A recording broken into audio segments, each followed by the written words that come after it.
Right, we may as well start, and people can catch up if they join a bit later. Welcome everyone to one of the final Parks events of this academic year, and one kind of that ties together lots of our outreach work throughout the year. This evening, we're going to be hearing from two speakers in relation to the Wandering Jew motif. So it will be a kind of two-part event where, firstly, we hear from Lisa Lampert-Weissig on her work, Instruments of Memory, and then we'll hear from Anushka Alexander-Rose on the launch of the digital exhibition of The Wandering Jew. I'm going to briefly introduce our speakers, and then we'll move on to hear from Professor Lampert-Weissig and then Dr. Alexander-Rose. So, Lisa Lampert-Weissig is the Professor of English Literature and Comparative Medieval Studies at the University of California, San Diego, where she holds the Jerome and Miriam Katzin Chair in Jewish Civilization.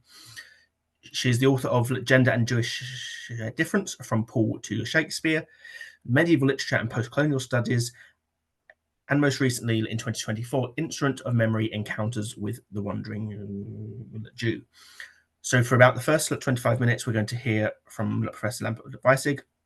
We'll then move, as I said, on to Dr. Anushka Alexander-Rose, who has just finished her PhD thesis on Vladimir Nabokov and his Jewish muse at the University of Southampton. She's currently a knowledge exchange and enterprise fellow at the Southampton Institute for Arts and Humanities, and is a forthcoming postdoctoral research fellow at the University of Heidelberg on the Volkswagen Stiftung project entitled Figuring the Wandering Jew, Jewish Artists and the Redrawing of Europe, where this project will continue to evolve in a hopefully much broader setting.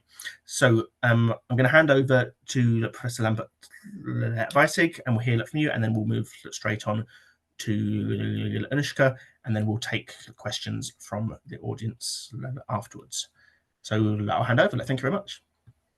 Thank you very much. Let me share my screen.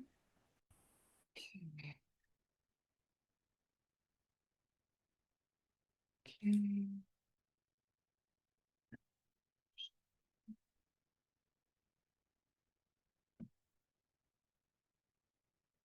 That's shared now. Can you see it?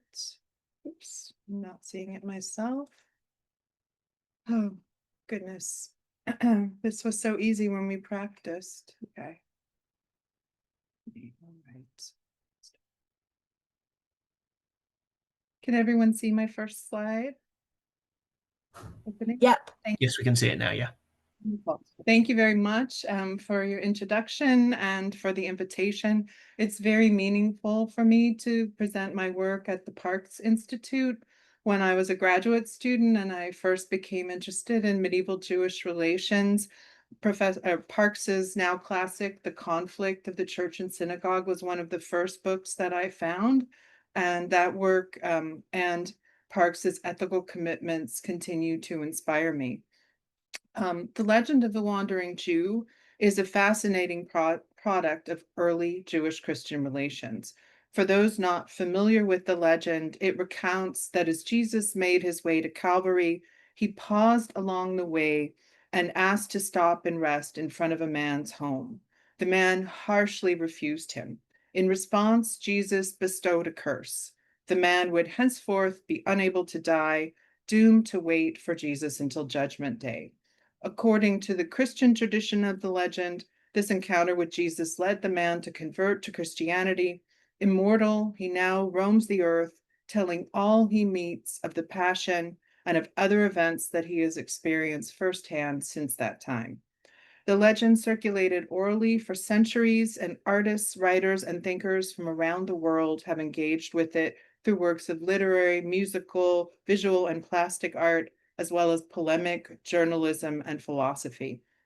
The Wandering Jew's curse has often been understood as a metaphor for the Jewish diaspora interpreted as punishment for alleged Jewish crimes against Christ. This Christian version of the legend has dominated adaptations, but there's also an important Jewish strand of responses to the legend that center Jewish experience and provide a Jewish perspective on Jewish-Christian relations in the diaspora. And my book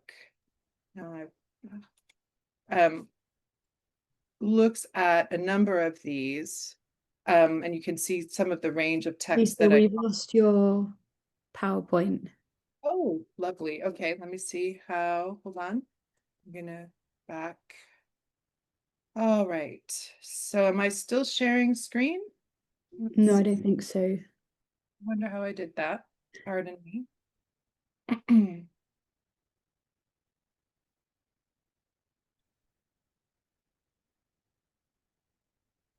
Okay. Yeah, it's back. Okay, wonderful. Hopefully I'll be You just able need to to go, if you just go to play from current slide. where I went. There, is that better? It's just still on the, yeah, no, perfect. Yeah. Okay, wonderful.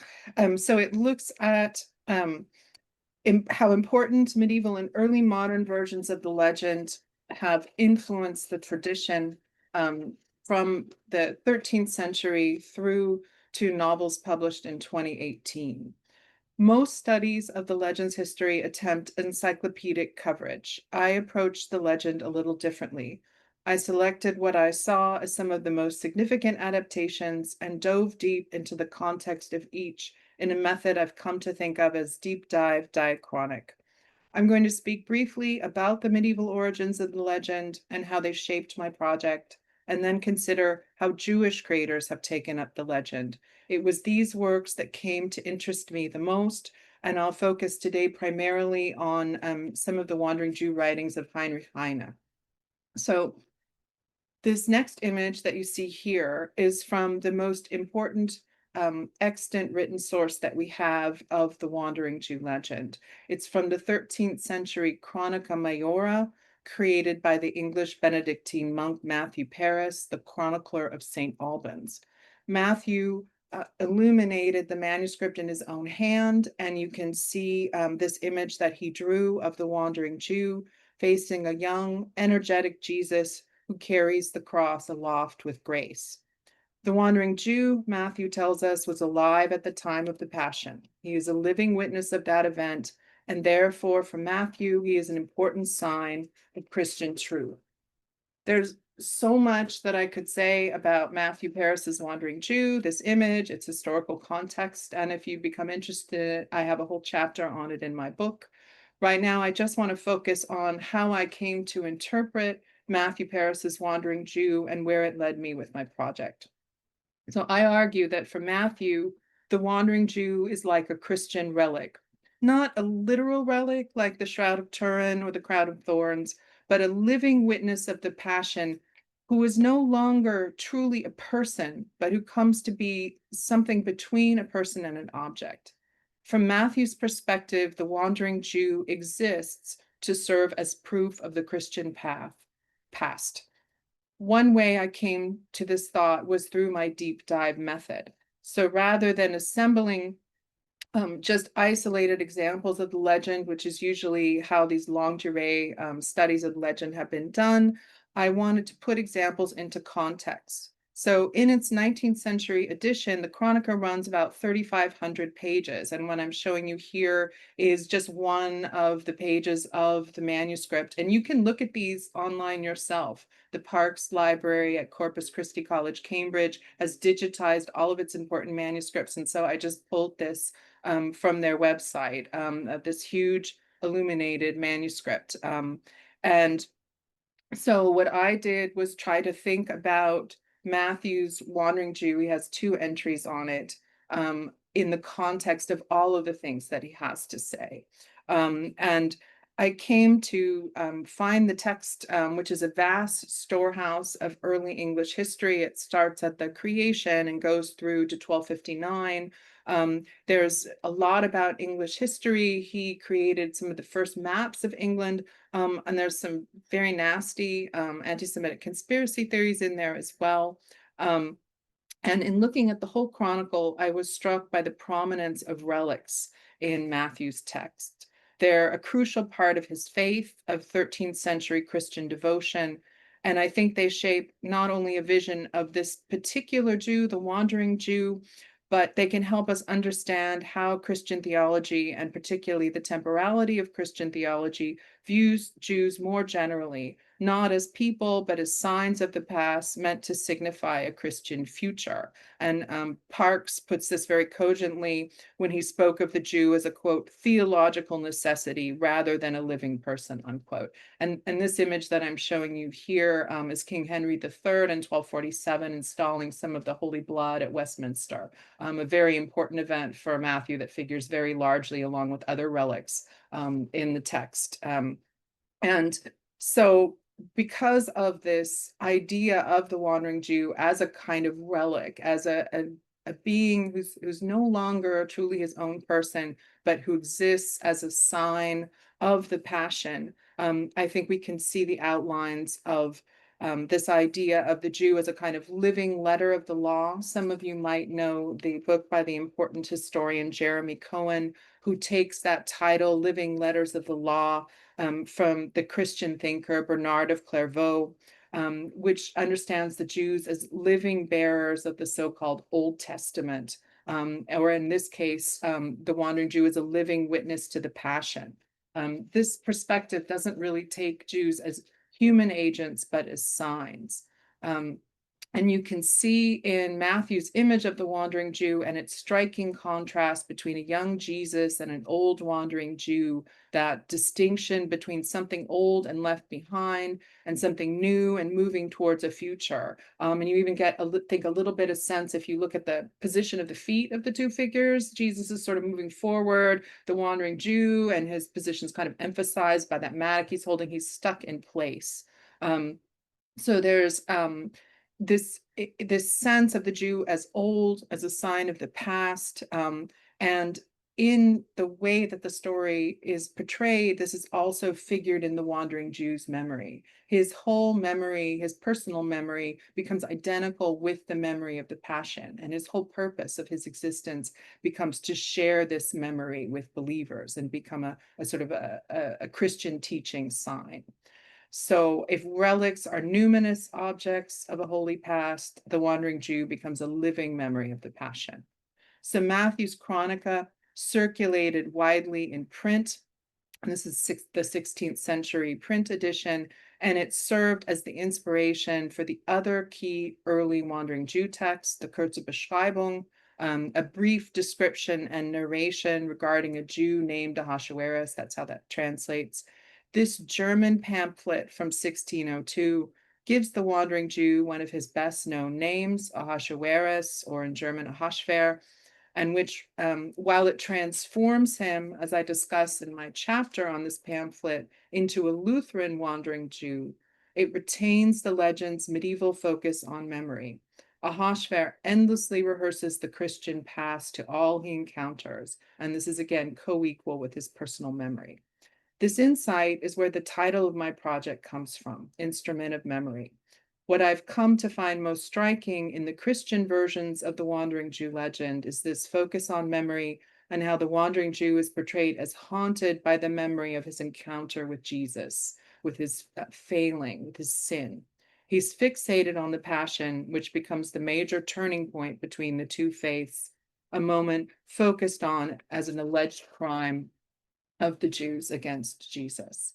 And the wandering Jew's fixation, his state of being trapped in memory, is best captured, I think, in Gustave Doré's famous series of images of the wandering Jew. And I'm making this leap in time because I think for this, the context here that we just have this webinar, looking at these images really shows what I think is happening in the Christian tradition with this figure, where Doré is going to give us the wandering Jew moving through these landscapes, but it's as though the fixation in his memory is imprinted on the landscape. So here in one of the images, and he published a series of these images of the wandering Jew in this big book, sort of selling on its own with a little bit of poetry and an introduction, and then all of these really striking images. So here we have the wandering Jew. He's clearly looks like he's in a European context if you look at the church in the background, and he's passing what looks like a wayside cross. So this might not be his memory projected onto the landscape. Maybe he's just really passing a image, a wayside cross with Jesus on the cross here. But in other images, if you look down at the bottom, and I hope this is clear on your screen, the wandering Jew is walking on water, and I haven't figured that out yet. He's walking on water, but when he looks down, you can see the image of the cross in the water. So the way I came to understand this image is it's like he can't escape. The nature itself is always reminding him of his sin, and it's almost, to me, it's what you're seeing in his head. So Doré is giving us his inner psyche. Here we have the image of the Passion, and in the clouds. So when the wandering Jew looks up, that's what he sees. So I see these images as someone trapped by memory, haunted by memory, and that's how immortality, which normally you'd think, hey, immortality, that sounds good. How does immortality become a curse? In this case, it's a curse of memory. And so Doré's images are part of the explosion of wandering Jew adaptations, visual, musical, literary, that appeared from the late 18th century to the very beginning of World War I. George Anderson, one of the leading scholars of the legend, calls this period the legend's heyday. And it saw some of the most famous and popular adaptations, such as Eugene Sue's blockbuster best-selling novel, Le Juif Errant, which I also have a chapter on in the book. And I think this particular novel is a major example, and that's how I read it, of supersessionism as embodied in The Wandering Jew. Supersessionism is the idea that Christianity is the true and rightful heir of Jewish prophecy and that it supersedes Judaism. This is a theological, ideological formation that goes back to the text that Parks illuminated in his early book.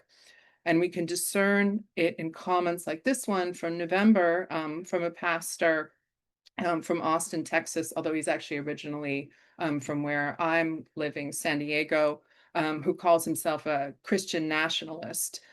Supersession views Jews as existing in an imperfect state, waiting, much as the wandering Jew is waiting, as U.S. conservative provocateur Ann Coulter calls it, to be perfected through conversion. So there's these echoes, at least from where I'm seated right now, these echoes of supersession and the ideology behind the wandering Jew even now.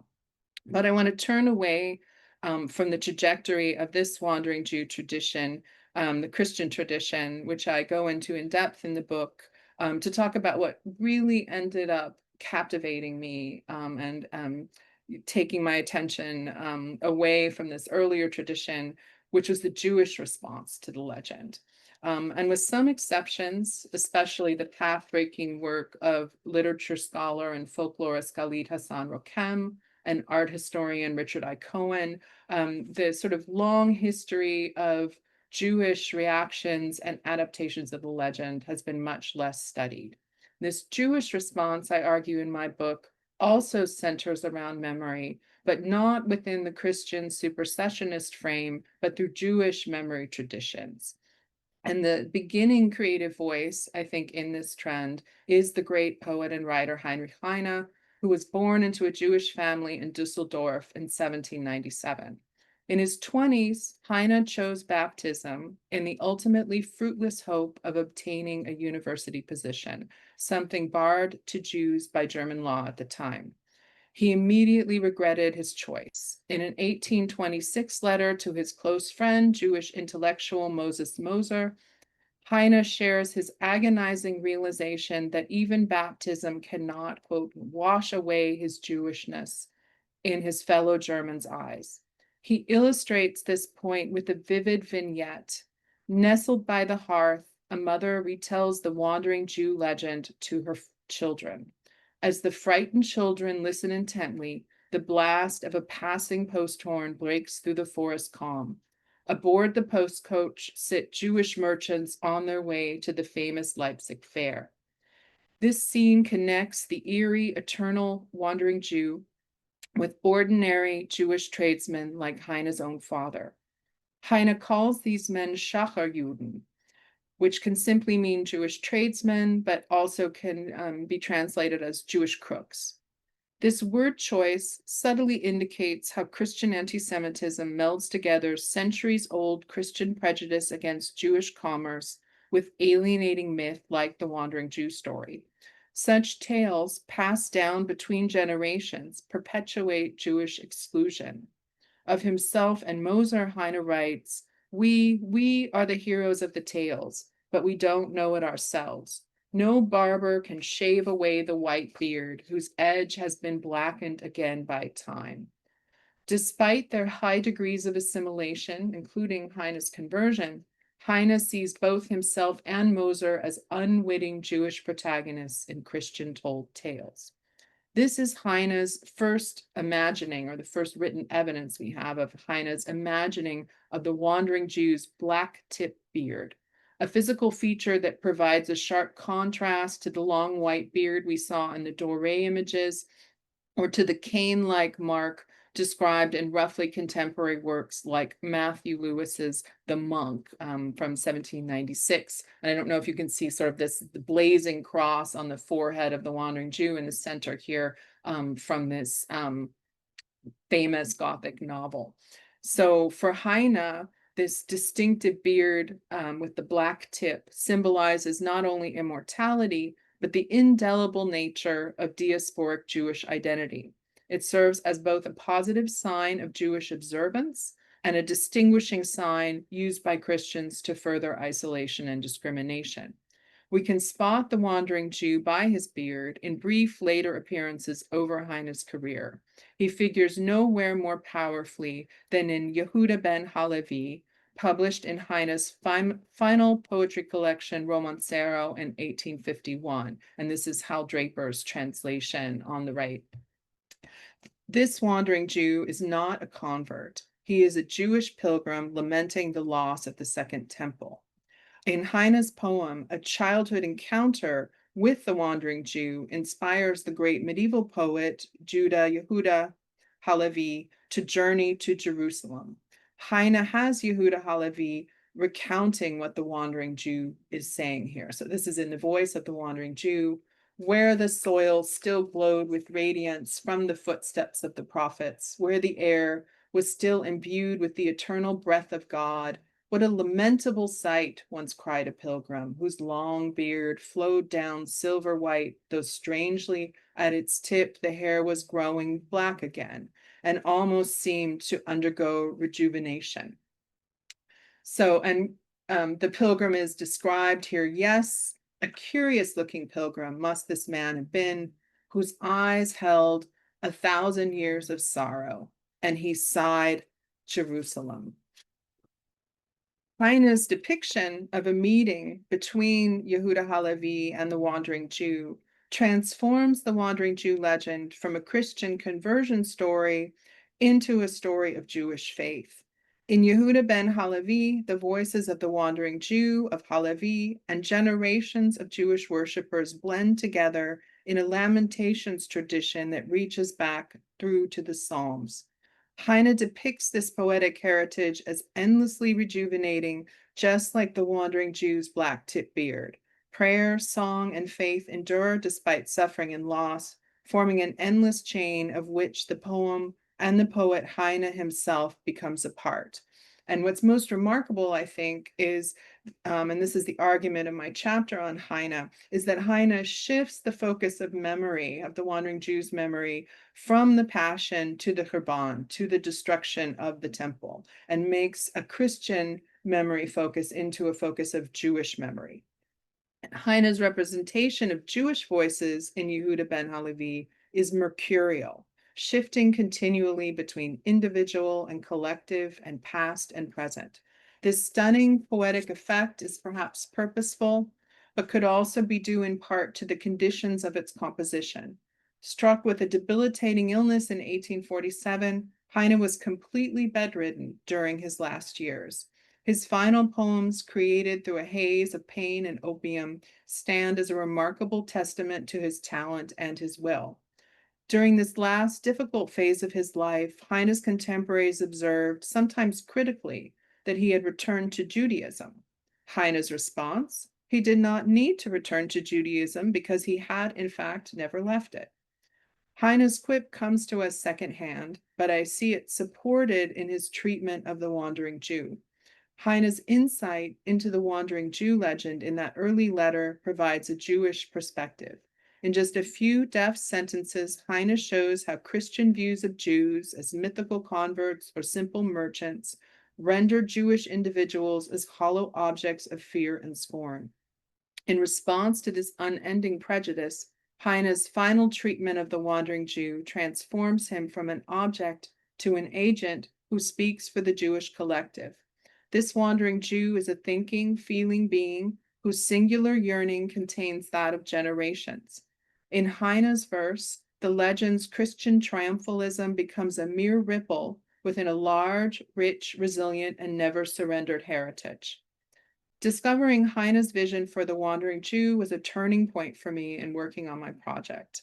I was captivated by the subtle yet powerful way that he shifted the core of the Wandering Jew's memory from the Christian Passion to the Jewish Lamentations tradition. In doing so, he transformed the Wandering Jew from an instrument of Christian collective memory to an agent of Jewish collective memory. I found echoes of Heine's shift in the poetry of Uri Tzvi Greenberg, who wrote of the Wandering Jew in both Yiddish and Hebrew. Greenberg calls Heine the prince of the poets of Ashkenaz, and the anger that simmers in a bubbling pot in Heine's Yehuda ben Levi Halevi boils over in Greenberg's Yiddish modernist poem In the Kingdom of the Cross, where his Ahasver rages. And this is Michael Weingrat's translation with some slight modifications.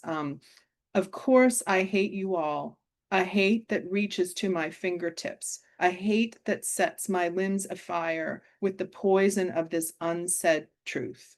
For 2,000 years to be Ahasver, yet not believe in the cross. Greenberg cannot abide what he calls an Ahasver existence in Europe as a continual haunted outsider. In 1923, Greenberg fled Europe to mandate Palestine, and in a 1926 Hebrew poem, An Oracle to Europe, Greenberg's Wandering Jew is not some poor soul who encountered Jesus. He is a survivor of the Maccabee Rebellion who imagines a Zionist Jewish future in keeping with Greenberg's own revisionist Zionism. Heine also influences, I found, another 20th century writer of Jewish descent with very different political convictions from Greenberg. East German socialist writer Stefan Heim's 1981 novel Ahasver figures the Wandering Jew as a rebellious fallen angel. An active and vocal anti-fascist, Heim fled Berlin for Prague in 1933 and then fled again in 1935, this time to the US and to the University of Chicago, where he wrote a master's thesis on Heine. He served in the US Army in World War II, but then left during the McCarthy era and ended up in East Berlin, where he became a constant thorn in the side of the GDR regime.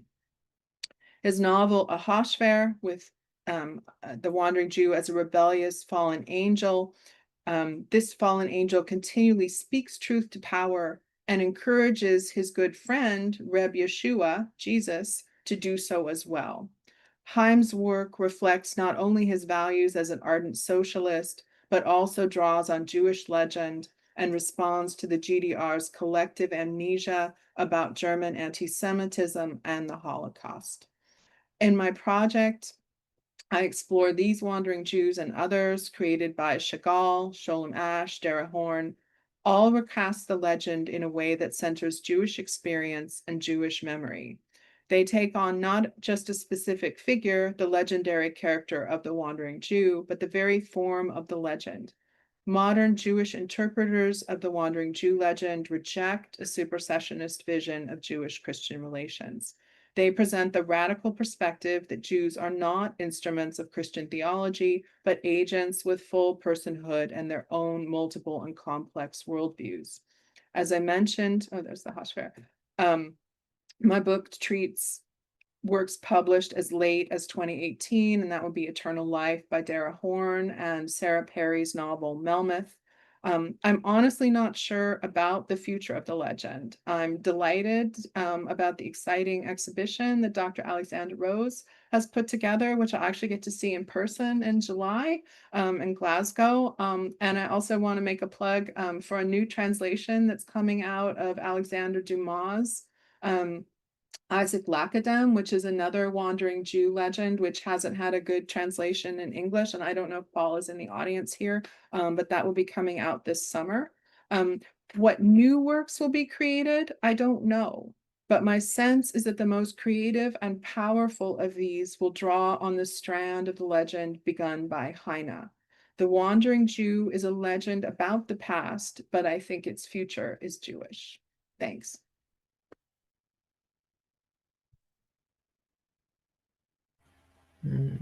Thank you, Lisa, for your fantastic talk on your work. I'm now going to hand over to Anushka to give us a tour of the virtual exhibition. Thank you. Thanks so much, Lisa. It's I really am not fed up of it, which is exciting to me. It's really nice to hear you talk about it. Before I give a quick tour of the online exhibition, I thought I would just situate how I came to my project, and how Lisa has intervened in a very productive way, which is that I was working on my undergraduate dissertation, which was on Vladimir Nabokov, the Russian-American writer who wasn't Jewish, and I came across this poem that he had written called Ahasver, which is the Russian equivalent of Ahasver, and he wrote it in 1923, and it was kind of a dramatic prologue performance piece, and it was never published in any of his collected works, and it's never been translated. It was just printed in one Russian emigre journal from the period.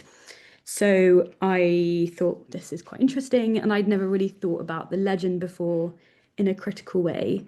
And so I went ahead and translated it, and that began my fascination with the legend.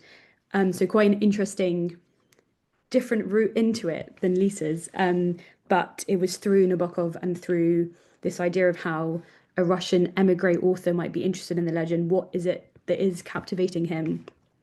So during my master's, I did a whole bunch of research on the whole history of the legend, and looked at these works that Lisa's talked about, by Galit and by George K. Anderson, and felt like I got a good sense of this really Christian European tradition of the story. But it wasn't until Lisa's book came out last year, which was very exciting, that I realized that there was a whole new world to thinking about the myth. And her research really opened up this possibility for me that it could be made Jewish and also made contemporary, because she obviously comes into the 21st century. So in my role as outreach fellow for the Parks Institute, I suggested an exhibition because I felt like, because the legend is so frequently depicted in visual arts, it really lent itself to this physical material presentation. And I also felt like, because it spans history and different contexts and different cultures and different languages, that it might have a particular public interest, and that actually there was something quite accessible about it. It didn't require loads of deep academic research necessarily, and there was something that would be interesting to everyone because it taps into lots of different contexts. So I came up with the idea for the exhibition. Charlie, who is also the chair of this event, was an enormous help in curating it, particularly with finding copyright for images. And I also obviously drew a lot on Lisa's research for it, as well as some of my own work that I had done for my master's. And I think, as Lisa talked about, Heine being the point of real captivation for her, I think what really struck me about the legend was not only trying to move away from this focus on texts which were produced out of Christian Europe and which treated the Wandering Jew as a kind of cursed sort of stranger figure who deserved his punishment and was only representative of Jewish suffering and pain, but how both Jewish writers and non-Jewish writers were able to reclaim and reimagine the legend to speak to the creative richness of diaspora, the fruitfulness of encounter and cooperation, and also thinking a lot about how that there was a massive turning point with the Holocaust. What does that mean for the Wandering Jew after the Holocaust? And also whether there's a possibility to expand the limitations of what we mean by the Wandering Jew. Does he have to be an old Jewish man who comes out of Christian Europe, or can he be regendered? Can he be resituated elsewhere in history and elsewhere, like on the global map? And so I was really particularly interested in thinking about or trying to find examples which push the boundaries of what it meant to be the Wandering Jew. And the final thing was I really wanted to think about how the Wandering Jew is referred to in a more colloquial way by within the community, within the Jewish community. I feel like lots of people casually refer to themselves as Wandering Jews when they're traveling or as part of their diasporic identity without even realizing that there's this really thorny anti-Semitic past to it. So is it possible to reclaim a legend when you don't even realize what you're reclaiming? And is there a kind of implicit power to that? And so for the exhibition, which was launched last November, it's obviously traveling, as in the nature of the Wandering Jew. And I was really keen to take it to lots of different venues that had lots of different audiences and run different kinds of events with each audience, and see how people responded. I'm particularly interested in how the Wandering Jew, in his flexibility and in his malleability, can meet and be interesting to lots of different kinds of people. So I will now turn to sharing my screen and showing you the digital version, which has been digitized by Katie Power, our digital officer. And the reason for digitizing is because the traveling exhibition is quite heavy and hard to take places, and also quite limited to the UK because of its heaviness and largeness. And so I'm hoping that the digital exhibition means that it can reach a wider audience, but also have a bit more longevity, and also means that it's a bit more of a live, flexible document because the panels are already printed and can't be changed, but maybe it will become a bit of a repository for new findings, and more examples as we go along and as we find them. And as Charlie mentioned, I'm developing a project from September, which is thinking about the Wandering Jew as a motif that is visually reimagined, particularly in the post-war period, by German and British Jewish artists. So more on the visual culture side of it, and bringing it into the contemporary and running kind of workshops to think about what the Wandering Jew might mean as well for people beyond the Jewish community as a figure of exile and diaspora, but also linguistic migration and cultural movement and things like that. So I will now share my screen and show you the digital exhibition. So lots of the introduction has already luckily been done by Lisa, so I don't need to explain the legend. But this is our welcome page, and there are 9 panels, and this is the front page of it. So I will just go through one by one each of the panels quickly, and then we'll have time for questions afterwards. So the first page is called The Makings of a Legend. So as Lisa talked about, it refers to Matthew Paris's reference. And then I talk a little bit about the name, which is quite interesting and difficult to understand sometimes, but a couple of images of Ahasuerus, who obviously we might know from the Purim story as an interesting figure on the intersection of Jewish, non-Jewish societal life. So this introduces the legend and shows how in German and in French, he has different names as well, relating to the eternal nature of his punishment versus the wandering nature of his punishment. And then the second page is called A Romantic and Gothic Hero. So it looks specifically at the 18th and 19th centuries, in France, Britain, and Germany, and how the Wandering Jew became this kind of melancholic hero, both in lots of textual examples and also in imagery, as we've already seen from what Lisa said.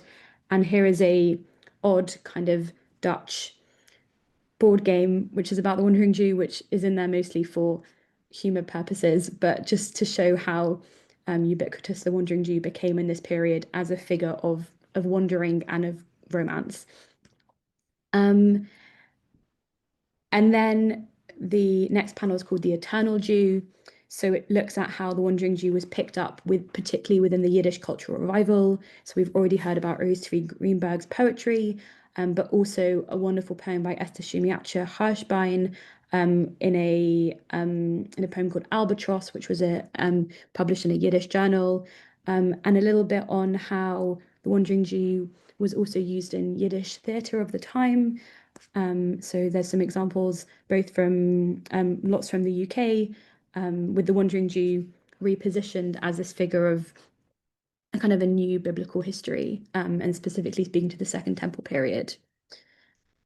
Then I look at how the Wandering Jew took on new meaning at the turn of the 19th, 20th century, with a new wave of anti-Semitic persecution.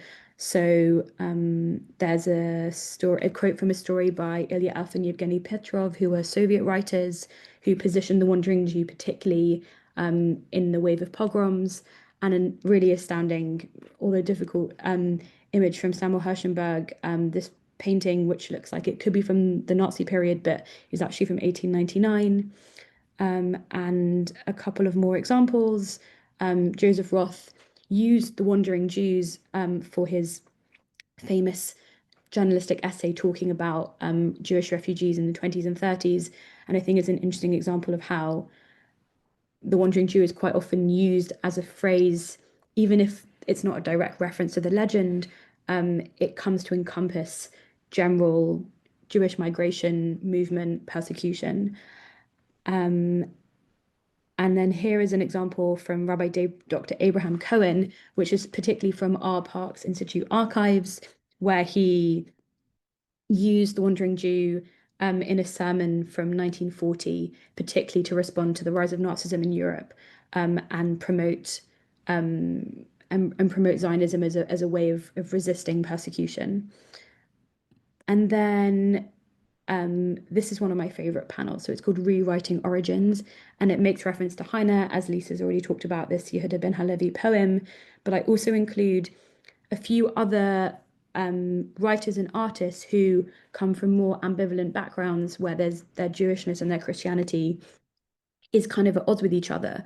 And they particularly go to the Wandering Jew as a figure through which to navigate that kind of thorny encounter within themselves, especially when it comes to conversion or mixed heritage. And so there's Sholem Asch and Edmund Flegg, and also this painting, and a story also from Mina Loy somewhere here.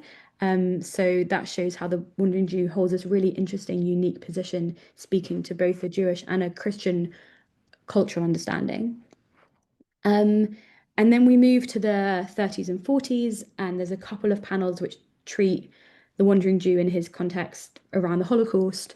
So first I talk about this play/film called The Wandering Jew by an English playwright called E. Temple Thurston, in which the protagonist is played by Konrad Veidt, who was a famous actor in Berlin who fled Berlin, described himself as Jewish in an act of defiance and support for his Jewish wife, and then played the character of the Wandering Jew when he came to England. And in response to this, Joseph Goebbels set up his Der ewige Jude, which is the German phrase for the Eternal Jew, which was a film and an exhibition. And I think in particular, learning about this exhibition gave me added impetus for my own exhibition, which felt like quite a radical decision to take Goebbels's curation, which was intended as propaganda to depict Jews as degenerate and enemies of the state, and instead I'm using it to promote a wider range of examples and show how Goebbels is certainly not the dominating narrative. And then this one looks at after the Holocaust, so it thinks about how both Jewish and non-Jewish writers have found something particularly meaningful in the character of the Wandering Jew in order to think about rupture and survival after the Holocaust. This is one of my favorite paintings, which is by Michael Scan Cohen, which is in the Israel Museum, and it has the Wandering Jew kind of connected with this Christ-like imagery, and with the bird's head from the Bird's Head Haggadah, and I just love the collage and the mix mash of it. And then it talks about Elie Wiesel, who references the Wandering Jew as a way of thinking about his own survival, Stefan Heim's Ahasver, and then finally there's a story by a Russian author called Boris Kazanov, who particularly writes about the Wandering Jew and how both he and Jesus find their death in the gas chambers, and that this represents the end of Christianity, and the Holocaust is this real turning point for the Wandering Jew legend himself, and that actually he meets his salvation, but it is in the camps with Jesus as well, which is quite a shocking story, but I think shows how pertinent the Wandering Jew legend is in responding to these kind of challenges. And then the penultimate panel is called An Evolving Legend. So this one thinks about how the Wandering Jew has captured the attention in the 21st century. So it looks at Dara Horn, Eshkol Nevo, and Sarah Perry. And for the purposes of the exhibition, I'm very lucky to have some extra funding to commission a new piece of work. So it's by a London-based sculptor and printmaker called David Hochhauser, and he produced this very interesting piece, which thinks about the Wandering Jew as a kind of migrating bird who flies into new places and lands, perches to look at the new society, and then leaves again and kind of mutates physically as well. And I really like how he also responds to maybe the like more gendered elements of the legend by presenting this kind of almost animalistic, not particularly masculine figure. And we weren't able to include all of the images from the printed exhibition for copyright reasons, but if you do manage to see it, there's a wonderful photograph called The Wandering Jewess by Stephen Berkman, and he also seeks to think about the Wandering Jew in a regendered element, and also really responds to Chagall's tradition of painting the Wandering Jew, as you saw in one of Lisa's paintings, one of Lisa's images. And then the final panel goes back to my first entry into the legend, which is this poem Ahasver by Vladimir Nabokov. And so I include just a final bit at the end of the poem, which I think remarkably, although written by someone who wasn't Jewish, really speaks to that resilience, Jewish resilience, that I think comes out in lots of the narratives, and has this kind of return to biblical imagery as well. So that is the exhibition, and it's live, so feel free to peruse it in your own time. And I just wanted to show a few more elements to the website, which is that we have a tab called Reflections. So it would be wonderful if anyone, after having looked through, wanted to write a few comments down, and they'll be published at the bottom. And it's a really nice way for me to see how people are responding to it. So please do feel free to do that. And then the final thing is showing the exhibition's travel. So because of course it is a traveling exhibition, it's been very exciting to take the Wandering Jew across the UK. Not quite as glamorous as some of his travels across time, but from Southampton all the way up to Glasgow, with Birmingham, Huddersfield and London in between. And so you can look at these and click and see where the Wandering Jew has been and some of the events that I've held alongside, including a collage workshop at Le Mid Festival and a couple of In Conversations as well. So hopefully we'll be able to add to that as he continues his travels. But that is the website, and it's just called The Wandering Jew Exhibition.co.uk. So hopefully easy to find. I'm going to stop sharing my screen and then we can move to questions, I guess, if anyone has any. Perfect. Thank you very much, Anushka, and thank you, Lisa, for both of your fascinating talks. So we have some time for questions. You can either raise your hand virtually and unmute and ask your question, or if you wish to post it in the chat, you can also do so there. There's a one in the chat from Glenn, who asked if you reference Joyce's Ulysses, where Bloom is referred to as a wandering Jew and has its own relation with his wandering throughout Dublin and playing with the wandering Jew Odysseus parallel.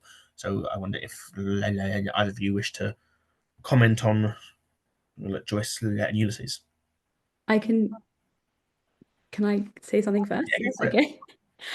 So the Ulysses one is a really interesting point because in relation to my PhD research on Nabokov, I obviously had this example of his writing a poem in 1923 about Agasphere, but I wasn't sure the extent to which he was fully aware of the legend and its historical literary examples across time.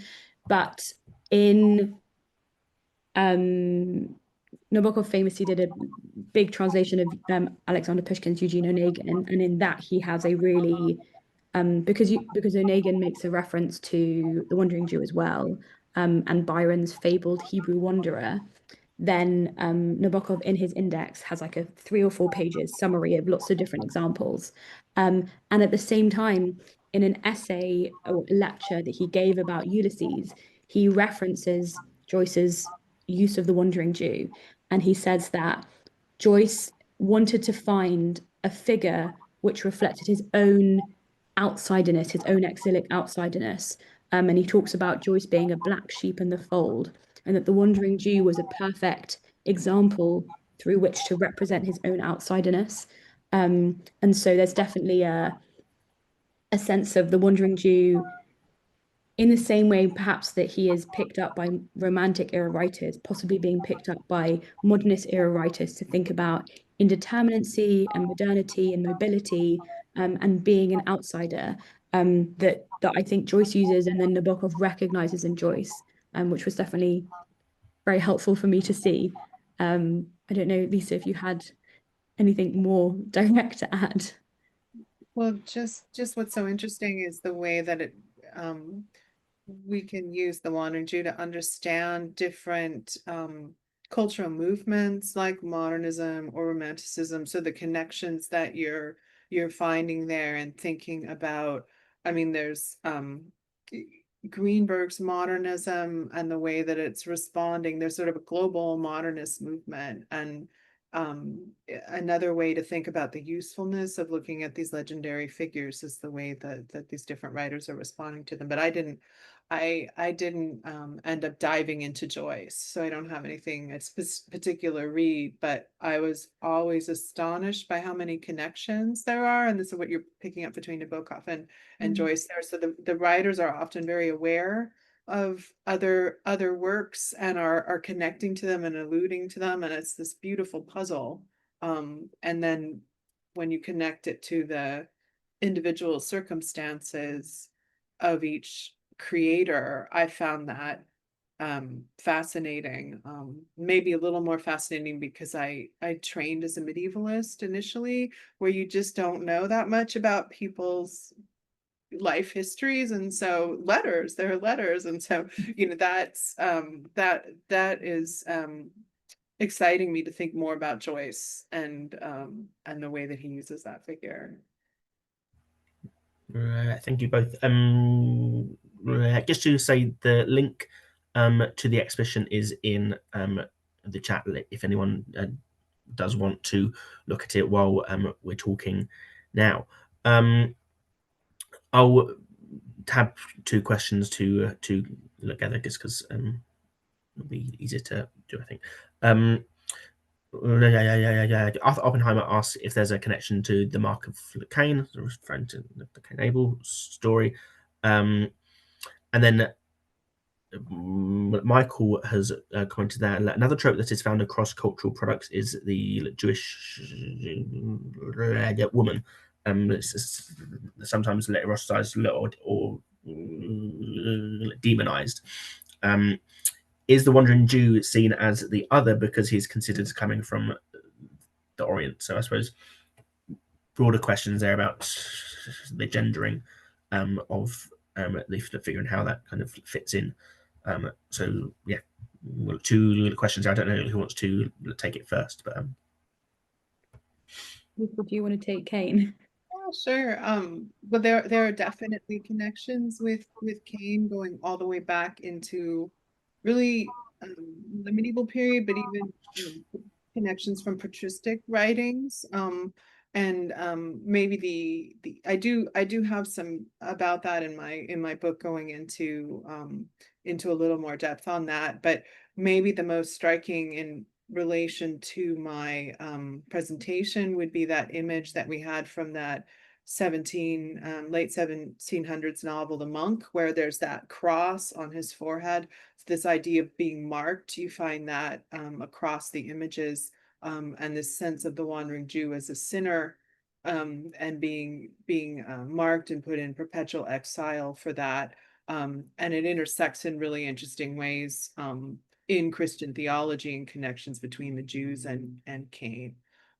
So there's a huge amount of connection there. And my book is actually open access. So if anyone, I'm not just like trying to plug a book that you can buy, anybody can look at it online. If you just Google Instrument of Memory and my name, you can read or download a PDF of the book and find all that material there. There's also a really interesting book by Chaim Maccabee called The Sacred Executioner, which links Cain and the Wandering Jew as these figures who are punished because of their crimes, but at the same time protected by like a divine protection. And so I think that obviously links nicely to Matthew Lewis's book, but I think there's a sense that there is. I mean, Cain's punishment is obviously, his crime is much more legitimate than the Wandering Jews, which is invented and perceived. But I have been asked, interestingly, about how, from a cruder perspective, the Wandering Jew's crime is really a lack of sanctuary. It's not offering rest. It's not offering respite to Jesus, and however artificially that is, like, or how artificial that is created. Nevertheless, the moral of the story, I guess, is about offering your home and offering sanctuary to someone. And of course, the Wandering Jew's punishment is then that he's always without a home. So there's a, I don't know, there's a kind of more simplistic moral, I think, which is about care and welcoming, which can be taken out from it. do either of you want to respond to the Michael's comment in the chat? Oh yeah. I think that for the most part, the Wandering Jew isn't seen in Oriental terms as much. I think because he comes from this Christian narrative, he's seen much more as a foil to Jesus than a kind of threatening stranger from the East. There are examples which Orientalize him more, and he is obviously seen as a kind of stranger. I'm thinking about Jan Patočky's Gothic novel, which kind of situates him in this more Oriental scene, but for the most part, generally more European. I don't know, Lisa, if you have any other examples. Well, it's the thing that's ringing bells for me is thinking about the 19th century and sort of the general exoticization of Jewish images or images of Jews in art, or the things around. So Eugene Sue's novel about the Wandering Jew actually has two wanderers, and there's a Wandering Jew and there's a Wandering Jewess. It's not exactly the beautiful Jewess, but she they are a little bit exoticized and orientalized in the images that go along with the early editions of that novel. And I think there are connections there, and there are just some very interesting things happening with the figure of the Jewess in French literature at that time, and that novel is connected to all of them. So there's that, and then there's also George Viereck has another novel where there's a wandering Jewess. which is actually a pretty exploitative and overly sexualized novel from the early 20th century. So those figures do intersect. For me, conceptually, they're kind of interesting in the way that the figure of the Jew is used and is so multifaceted. I'm just finishing up reading a book by Ivan Marcus, who's a medievalist and works on Jewish-Christian relations. And the new book came out last year. It's called How the West Became Anti-Semitic. And he has a chapter where he's looking at the figure of the Jewish woman. And there's just such a proliferation of ways that the Jew is used that I do think they connect. But it's like this complex web as opposed to a clear pattern that we could quickly pin down, if that makes sense. I also guess that there's, even if they're not necessarily foils to each other, I think La Belle Juive and The Wandering Jew have similarly ambivalent functions in the text or in the pieces that they are depicted in that they are both, I mean, like the Christian writer or Jesus needs the Wandering Jew because he is this living witness. La Belle Juive is at once this seductive other, but also this kind of threatening character. And so I think that they are very malleable in the text and how they can be used by a non-Jewish author in this more traditional way. So even though they possibly have different functions, they both have functions, and that's something that's similar across both of them as types. Yeah, and there's other groups that have been used in that same way. So like the figure of the beautiful Jewess, if you go all the way back to the medieval period, so there's the beautiful Saracen or Muslim princess is used in similar way. Figure of the non-Christian beautiful woman who is again, it's an instrumentalized kind of figure. So I think that's exactly right. Yeah, I'm really interested. I don't know quite how to go about it, but in trying to see whether there are similar figures to the Wandering Jew in other cultural contexts, at points at which there are maybe two religious cultural groups that have this kind of point of tension, which requires one to serve the other in a different way. It's hard to find, and I think it's much more a matter of just keeping looking in chance. But I think there's something that can be made quite universal and quite general about the Wandering Jew, and that's why so many people have been interested in writing about it for such a long time.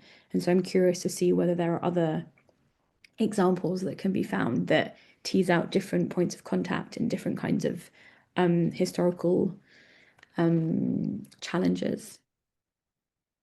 Yeah. Max, would you like to unmute and ask your question?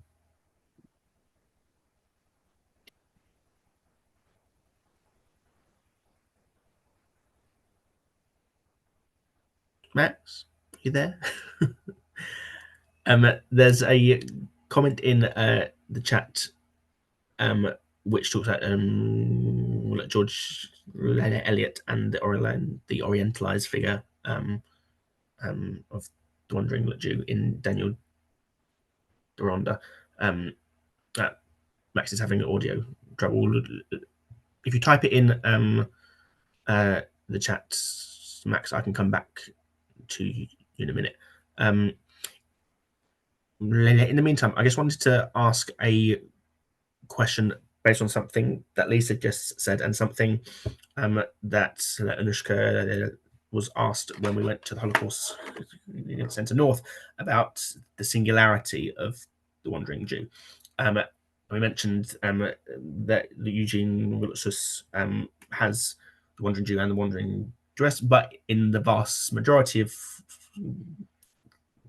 cases, it's a singular figure. So I wonder if both of you could comment on, I suppose, the importance of the singularity of the figure, or what that does and how that's kind of been negotiated within the examples that you look at.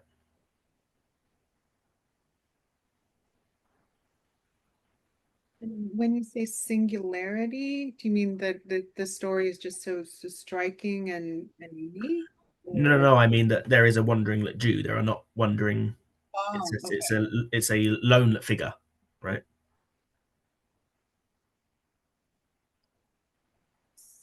So to me, that it's a form of the punishment of this figure that they're so singular, because an eternity alone is part of the curse. In that way, it mirrors Cain's curse, I think, a little bit, that you're sort of cast out. And in the early 17th century German pamphlet, the story becomes very explicit. So the man is sort of, that you're supposed to be like, if only his child, and he has to put his child down, and he loses his family. And I think it's, on the one hand, it's taking an individual who then becomes symbolic of a kind of collective Jewish guilt. So this idea of the Christ killer or something is laid on there, but that the punishment becomes so singular is also a way of denying a kind of collective or community identity for Jews, which is why I find Heine's response to this so brilliant.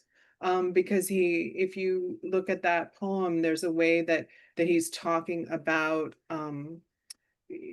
praying together and the collective chant and the collective voice. And it's also something that, if you read his letters to his friend Moser, where there's always this connection to the Wandering Jew, when he was younger, he had been involved in a group of young men who were trying to, study their heritage, because Heine wasn't, a particularly religious person. And he has a remark in one of the letters where he remembers Moses Moser chanting the prayers and how meaningful that was to him. And there's this sense, I think, of like isolating this figure and then converting him, and that's part of the punishment. So if it was a group together, a group of Jews in Matthew Paris's text, that's a conspiracy, a ritual murder charge or something else. But this sort of singular, he's never part of a Christian community. He's often, discovered in that 1602 pamphlet. He's discovered by a very important Lutheran figure, Paulus von Eitzen, in the church, but he's never allowed to be part of anything. So it's this sort of suspended animation, no community, no life, just dwelling on the bad thing that you did until you will convert it, when Jesus comes again. So that's how I read that, but it's just my reading. So Yeah, I guess also, I mean, he's never part of I guess the Yiddish poets think more about his yearning for place and community and a kind of Jewish past. I guess both Eugene Sue and Nabokov think about the Wandering Jew as a heartbroken figure. Like in the Eugene Sue novel, he's kept away from his sister. It's a really personal relationship, and in the Nabokov poem, he is traveling through time and space in order to find his beloved. It's a love poem, and so I think it's interesting how they are both examples of non-Jewish writers who decontextualize the Jewish story, but make it into this really individual, personal narrative about love and loss. So his individuality is significant, but it's kind of also removed from the fact that he is Jewish, that it's part of a wider history. I think what's clear is from how I talk to people when I did the workshop at Limud as well, that from young Jews who I talk to about the legend or cross-generational, that people see their wandering Jewishness as part of a diasporic identity, which actually is inherently collective.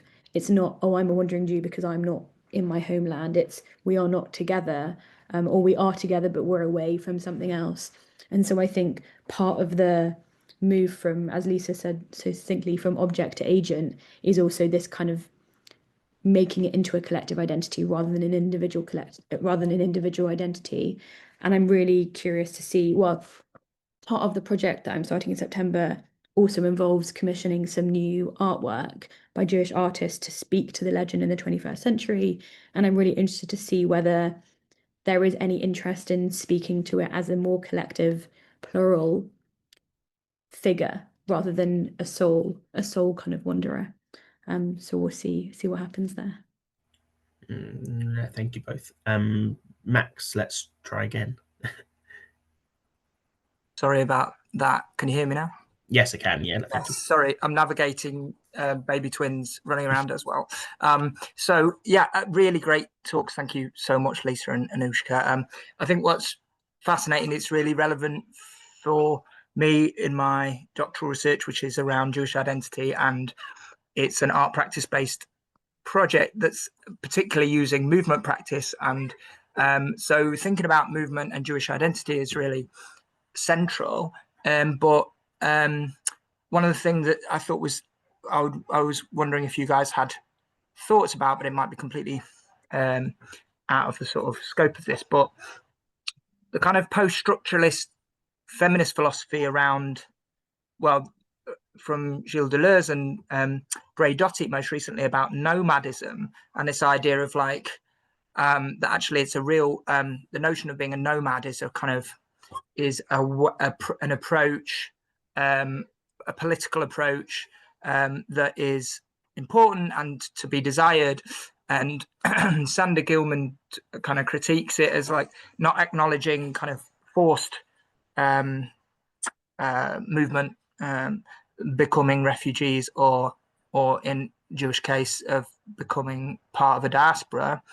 And I'm just wondering if that kind of connects with any thoughts you had, or you had any thoughts about that or anything like that. But I really appreciate both the kind of historical and the visual material cultural kind of aspects to the talk. Thank you very much. Thanks so much, Max, for a great theoretical question. I can speak to the way I think about the legend in its like semantic meaning now, in that I think it allows for a kind of Jewish identity which doesn't require national borders, and thinks about diaspora not as exilic punishment, but as a way of life, and as a thing that clearly promotes creativity and thinking, and that richness of encounter as well, as is so evident from how prolific the representations are. And I think that it's clear from the way in which some writers use the legend to speak to a Second Temple period that there is a clear national connection for them. But I think also this sense of wandering and nomadism and movement, even for someone who isn't necessarily moving, but just in a diaspora, the Wandering Jew becomes this kind of Jewish historical figure, despite not being a historical figure at all, that allows your Jewishness to be a wanderingness as well. And so I think there's quite a lot of potential there in terms of it being quite an emancipatory figure. And so I think that could possibly reflect that kind of idea of becoming a nomad as a political thing that you want to be rather than anything else. But I think it's important. I've had this question before as well about how to avoid making it too apologetic, and saying, oh, all movement and migration is great, and completely neglecting the political historical reality of how often migration is. And so I think it's just about obviously being sensitive to both sides of it, but I think really listening attentively and sensitively to the way that people find resonance in the legend and what they find resonant about it, which I think is a sense of kind of being untethered and how that can be freeing. Yeah, that's a really rich concept and a great question.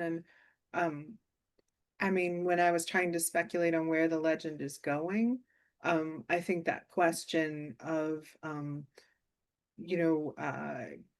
say writers of Jewish descent or artists of Jewish descent who are going to pick up this legend after the founding of the State of Israel, the whole question of diaspora sort of shifts. Or you find that in a novel like Eshko Nevo's Neuland, although I don't think he answers it in a really radical way. In the end, he's sort of coming back to a Zionist vision, but that tension of what the diaspora means and whether you can, if you take the Jewish or the Wandering Jew as an agent, then that agent could try to embrace a nomad position as a way of saying, this is how I want to be in the world. And you can still be, I think, thinking of attentiveness and sensitivity to what it means to be a refugee and forced migration. But I'd love to see the Wandering Jew have a choice, and maybe make them nomad choice. And again, that wasn't a choice that Heine had either. I mean, he was sort of in exile in Paris because he couldn't, live as he wanted in Germany. So that exile question, diaspora question is so complicated. But I love the question. If there's any writers out there, I'd love to see someone respond to it in a creative way. I'm beginning to think that's the new way to move forward with the question. I think there's a little bit of that in Elie Wiesel's story, where he meets the Wandering Jew on the streets of, I think it's Paris after the war, and he says, I don't know how to survive. Like, I've survived, but I don't know how to be at all anymore. And the Wandering Jew says to him, or he describes the Wandering Jew as saying that he possessed, I think it's on the thing, possessed the superhuman power of remaking the past for himself. This sense of, I think that sense of agency, that obviously things happen and you've survived them. You have no choice. He has no choice but to survive them. That's the thing. He can't die, but he also survives everything. But this idea of remaking, I was so interested in this exhibition as a reclaiming, remaking, reimagining. And Lisa also said this word, rejuvenating. I think it can be really empowering, thinking about how, because there's no like original source text, you can't offend anyone. You can't reappropriate it in a negative way. There's nothing to make a mess of. It's already there for the taking. And so I think that's what's really exciting about it, and why so many people do that, is that there's no origin to change. It's really this very fluid definition and sense of essence of something. And so I think it lends itself to that kind of thinking and making and doing as well. My final question was going to be, where do you think it's going to go, and where do you see kind of discussions on the Wandering Jew going? But you've both kind of already answered it in very different ways. Kind of Lisa talking about that you'd like to see the idea of a choice, the regendering, the collectiveness, all these different ways in which the Wandering Jew can be, I suppose, changed to go forward. So just reading a... Can I answer this David Hirsch question, please? Yes, of course you can. I was just going to read it. It's a great question, David, and that's a very impressive, extremely fine detail that you've picked up in Lolita. He does name his car Melmoth, and there are a few other references to the Wandering Jew in Lolita. I definitely think there's lots of connection there. I think there's something, I mean, the racial, ethnic, religious identity of Humbert Humbert in Lolita is intentionally problematized and blurred. He is at some point seen as Jewish and experiences anti-Semitism, and he is at some points seen as German and viewed as a Nazi. He arrives in America after the war with extremely indeterminate origin, and no one knows his backstory, which is extremely Wandering Jew style. I think that I've been going through this question of myself of what does that mean for the whole way through my research.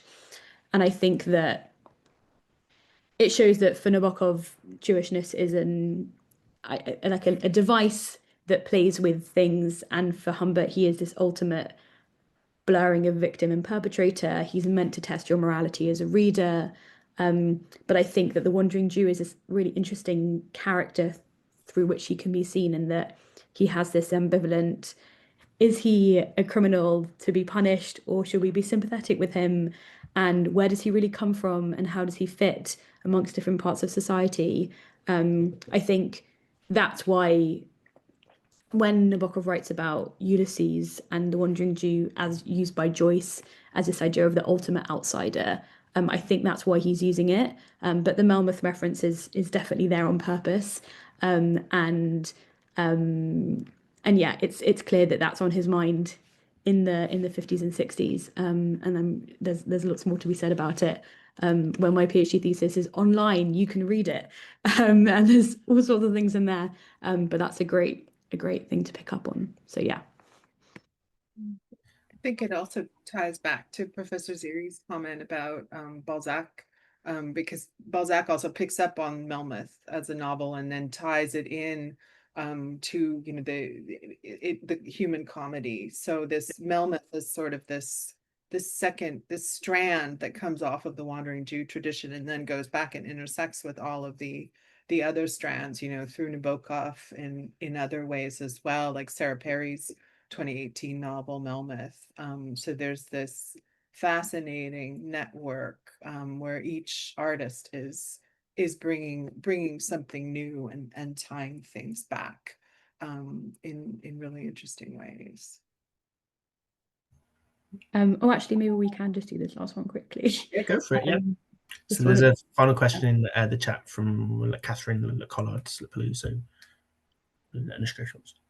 Yeah, so she just says, we're making the past as a tool of authoritarians.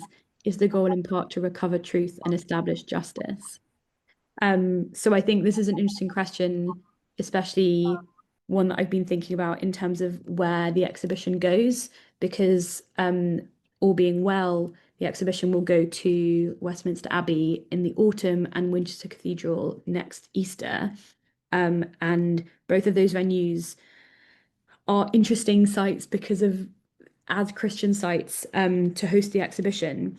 And I think that I was keen with both of them that they would be opportunities for conversation and reflection rather than any attempt at expecting apology or kind of redressing grievances, considering the fact that the legend is, of course, a product of Christian anti-Semitism.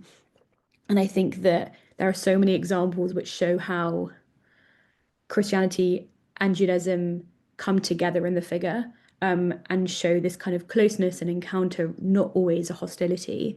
And so whilst there